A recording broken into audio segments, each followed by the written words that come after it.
Most people imagine spiritual battles as something out of a fantasy story. Angels with shining swords, demons lurking in the shadows, a clash of good and evil like in a film. But the reality described in the Bible is far beyond those simple images. It is not just symbolic, not just poetic. It is a war older and greater than anything we have seen. A war that began long before the first sunrise on earth. Imagine the heavens before creation, perfect, radiant, filled with beings of light, created to serve and to protect. These beings are not like the soft-winged figures on greeting cards. They are fierce, majestic, and terrifying in their glory. The angels stand as warriors of light, each one a reflection of the power of God. Some, called seraphim, blaze with 6 wings, their entire forms burning like fire, covered in countless eyes that see all things.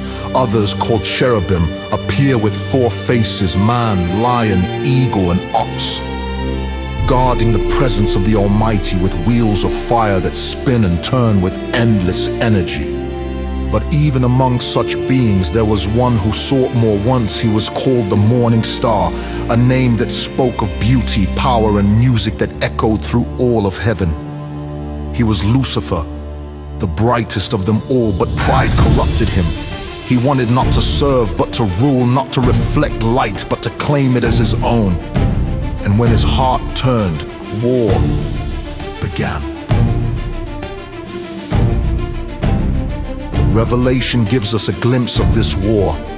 Armies of angels rising like waves of light, led by the archangel Michael, their leader, their general. Across from them stood the dragon, the fallen one, Lucifer, now twisted, now dark, his wings blackened and his voice filled with rage. Behind him, a third of heaven's host, angels once bright, now fell into shadow, transformed into demons. The battle was not quiet or symbolic, it was fierce. The heavens shook with the clash of power, light colliding with shadow, fire meeting flame. Michael's sword blazed like lightning as he drove the dragon back. The seraphim burned brighter, their 6 wings unfolding like shields of living fire. Cherubim circled above, their wheels of flame cutting through the dark. The very sky split under the weight of this battle, and when it ended, the dragon and his forces were cast down, hurled out of heaven like stars falling from the night. But this war did not end with their fall. It continues even now, unseen but ever present. The Bible reminds us that our struggles on earth are not merely physical. They are part of a greater war being fought in the unseen realms. Every temptation, every shadow of despair, every whisper of evil in this world, it all comes from the echo of that ancient rebellion. Picture this: armies of angels still vigilant, still standing guard. They do not rest, for the battle rages in ways we cannot see. The Apostle Paul described this truth, saying that our battle is not against flesh and blood, but against powers and rulers of darkness, spiritual forces that press in, even now.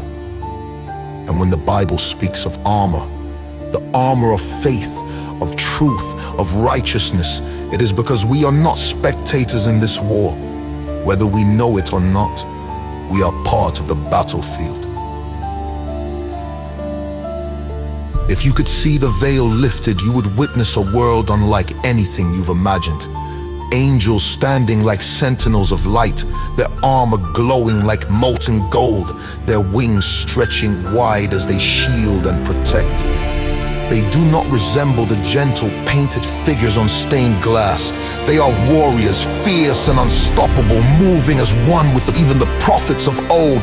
Caught glimpses of this Daniel, a man of prayer, once fasted and prayed for understanding, and an angel appeared to him, saying that his answer had been delayed because of a spiritual battle, a conflict so intense that Michael himself came to fight. That is the reality of this war, unseen but as real as the ground beneath your feet. When of Revelation shows us the end of days. It tells us that this war will come to its climax. The heavens will open once again, and the armies of heaven will ride forth, led by the one who is faithful and true. The King of Kings, his eyes will blaze like fire, and the hosts of heaven, countless angels radiant as lightning, will follow. And in that moment, every shadow, every demon, every dark power will be crushed under the weight of his victory. But until that day comes, the war continues. And though you may not see it, you are never alone. The angels stand, the light still burns. And no matter how fierce the shadows become, the promise remains.